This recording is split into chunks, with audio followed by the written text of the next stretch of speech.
प्रवक्ता जीवहरू र तपाईं सबै राष्ट्रवादी साथीहरूलाई स्वीकार्नुहोस्। जय राष्ट्रवाद। सम्भवतः आज हामी मुलुकको एउटा विषम परिस्थितिमा छौँ। अब हामी यो मुलुकको बिल्कुलै एउटा विषम परिस्थितिमा छौँ। हाम्रो सामुन्ने चुनौतीहरू खडा छन्। यो राष्ट्रभक्ति साथीहरू, यो राष्ट्रवादलाई बचाउने, यो देशलाई बचाउने या यो देशलाई बिगार्ने अब शक्ति सिर्फ राष्ट्रिय प्रजातन्त्र पार्टी र तपाईहरुमा छ। अब यो त्यही भएर म अनुरोध गर्न चाहन्छु, हामी पटक पटक भन्ने गर्छौं, पटक पटक बोल्ने गर्छौं र पटक पटक हरेक कुराकानी गरिरहँदाखेरि हामीले आज हाम्रो अगाडि सामुन्ने तीनवटा विकल्पहरू खडा भएका छन्। एउटा विकल्प यी दलहरूलाई सुनेर भ्रष्टाचारीलाई यो देश लुट्न दिने, अर्को विकल्प हामी भ्रष्टहरूलाई भोट नहाल्ने, राष्ट्रवादी र सुशासन गर्नेलाई भोट हालेर यिनीहरूलाई पछाड्ने, अर्को एउटा विकल्प छ चुप लागेर बस्ने, भोट पनि नहाल्ने, मौन समर्थन गर्ने र यी धुमाउरो पारामा भ्रष्टाचारीलाई भोट हालेर जिताउने अनि यो देश लुटाउने। हामीले तीनवटा विकल्प मध्ये दोस्रो विकल्प हामीले रोज्यौं। के गर्यौं? भ्रष्टाचारीहरूका विरुद्धमा मतदान हालेर यिनीहरूलाई पराजय गर्यौं। त्यसका लागि तपाईं सबैलाई हार्दिक स्वागत र बधाई दिन चाहन्छु।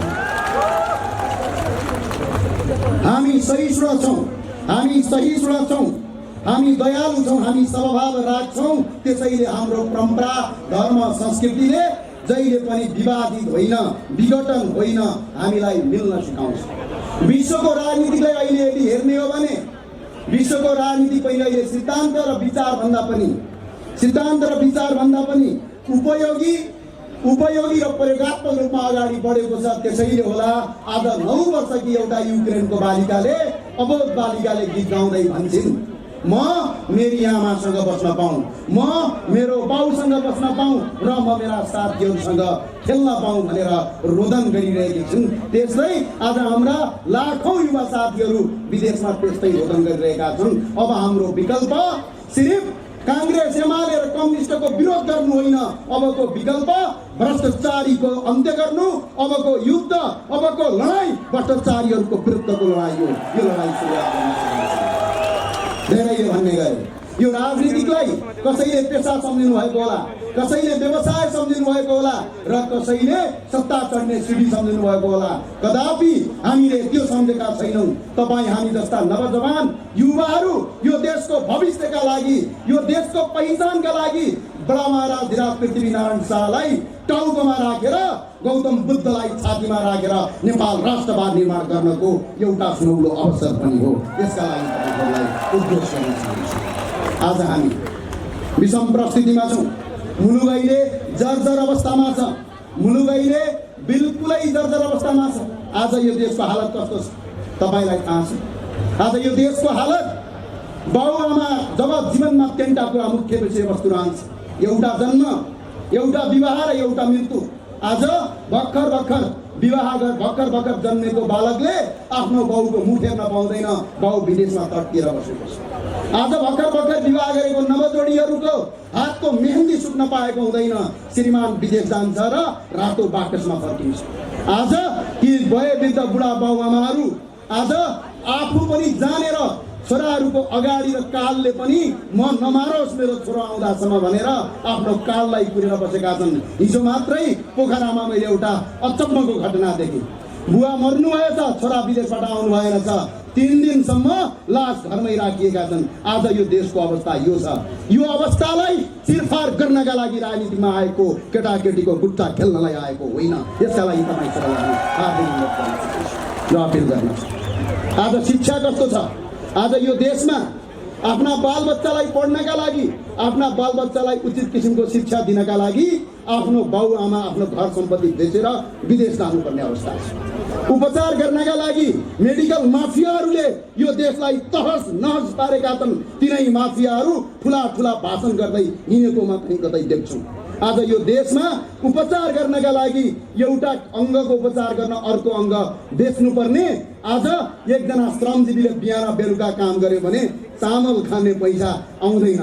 यो अवस्था छ।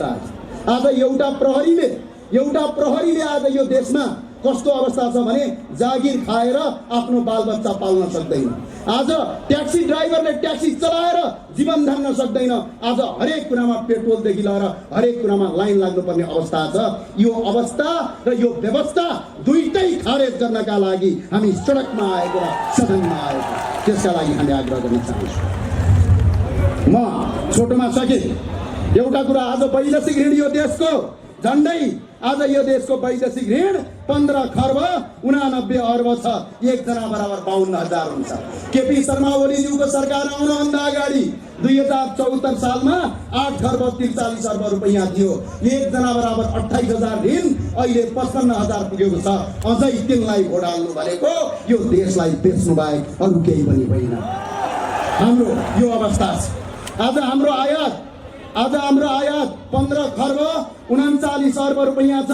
आज व्यापार घाटा 13 खर्ब 98 अर्ब रुपैयाँ छ। हामीले पेट्रोल मात्रै 8 महिनामा 1 खर्ब 21 अर्ब 61 करोड ल्याएका छौँ। तरकारी मात्रै 8 महिनामा 25 अर्बको खरिद गरेका छौँ। धान, गहुँ र फापर मात्रै विदेशबाट 42 अर्बको खरिद गरेका छौँ। फलाम तथा स्टिल मात्रै 1 खर्ब 40 अर्बको आयात गरेका छौँ। अहिले मदिरा मात्रै 2 अर्बको, खाने कच्चा तेल 1 खर्ब 58 अर्बको, कपडा मात्रै 2 खर्ब 88 अर्बको ल्याएका छौँ। अब राष्ट्रिय प्रजातन्त्र पार्टीको उद्देश्य यही देशमा कपडा बनाएर लाउने हो। मैले लगाएको यो टोपी अल्लोले बनेको हो, नेपालमा बन्छ, यो कुराको आवश्यकता छ। यो हो तरकारी उत्पादन यही देशमा गर्नुपर्छ, रोजगारी उत्पादन यही देशमा गर्नुपर्छ। मञ्चमा बसेर भाषण गरेर देश बन्दैन, राजनीतिक विचारले मात्र मुलुक बन्दैन। अबको राजनीतिक अर्थ राजनीतिक एक हिसाबले हेर्ने हो भने अर्थतन्त्रसँग राजनीतिक जोड्ने हो, विचार मात्र जोड्ने होइन। अब यो क्रान्तिको उद्घोष भएको म यहाँबाट घोषणा गर्न चाहन्छु। र अर्को कुरा, सबै साथीहरूलाई, सबै दाजुभाइ दिदीबहिनीहरूलाई, स्टिल मात्र तपाईँको 1 खर्बको आयात गर्ने देशले काठ बेच्न सक्दैन।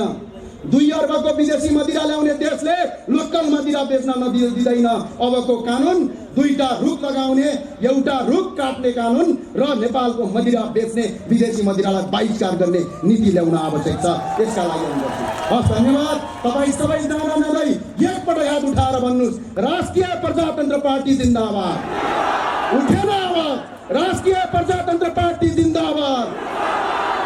भोट केमा, भोट केमा। हस्, धन्यवाद। जय राष्ट्रवाद।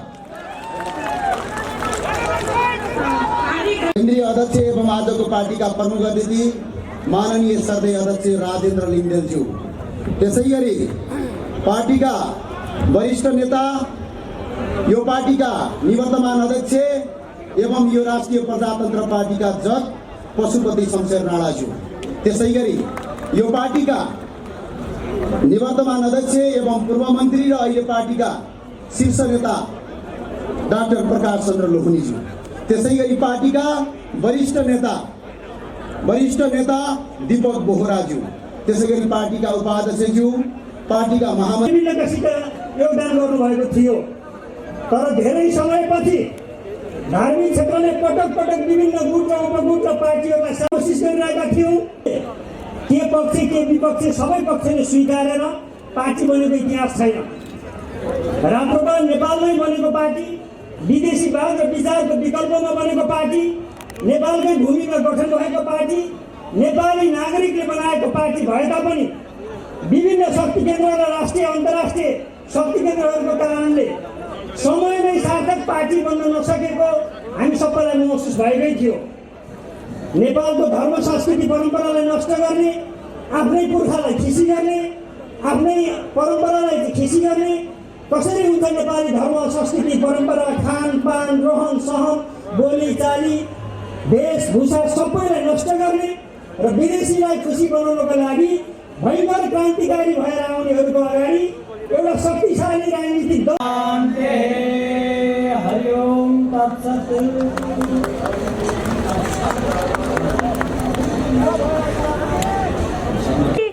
प्राधिकरणको छेउपट्टि गइदिन हुनको लागि अनुरोध गर्दछु र म छोटो शुभकामना मन्तव्य व्यक्त गरिदिन हुनको लागि अनुरोध गर्दछु।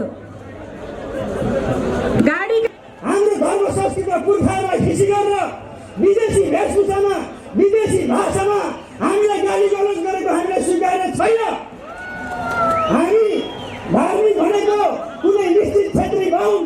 कन्याहरूलाई एउटा निश्चित समुदायको कुरा गरेका छैनौँ। ओमकार परिवारको 100 का कमी कमजोरी आत्मसात नगर्नु, सारा नेपालका धार्मिक गुरुहरू लागेर राम्रो बाबाले 1 नम्बरको पार्टी बनाउन साथ दिन्छौँ भनेर गुरुहरूले भन्नुभएको छ। हामी श्री सम्पत्ति त्यागेर निजी जीवन त्यागेर आश्रममा बसेकाहरूलाई कुनै स्वार्थ चाहिएको छैन। हामी आफ्नो नियम र धर्मशास्त्रको अधीनमा बसेर आत्मादेखि परमात्मासम्मको यात्रामा छौँ। तर हामीलाई नेतृत्व गर्ने वडा अध्यक्ष, सांसद, मेयर धर्मशाला भएको हामीलाई स्वीकार्य छैन। यसै गरेर राष्ट्रिय मासु व्यवसायी सङ्घका राष्ट्रिय अध्यक्ष रमेश खड्गी ठिमीबाट हुनुहुन्छ। राष्ट्रिय प्रजातन्त्र पार्टी नेपालका संस्थापन पक्षका वरिष्ठ उपाध्यक्ष श्री तेजराज भुजेल तथा उपाध्यक्ष श्री रामदास गोपाली, श्री घनश्याम भण्डारी खनाल, नेपाल सरकारका पूर्व सहसचिव श्री सन्त बहादुर बस्नेत, अवकाश प्राप्त मेजर श्री प्रताप बहादुर बस्नेत, उहाँहरू काठमाडौँबाट हुनुहुन्छ। हातबाट पार्टी प्रवेश गरिदिनु हुनको लागि म हार्दिक अनुरोध गर्दछु। भूमिराज निरौला।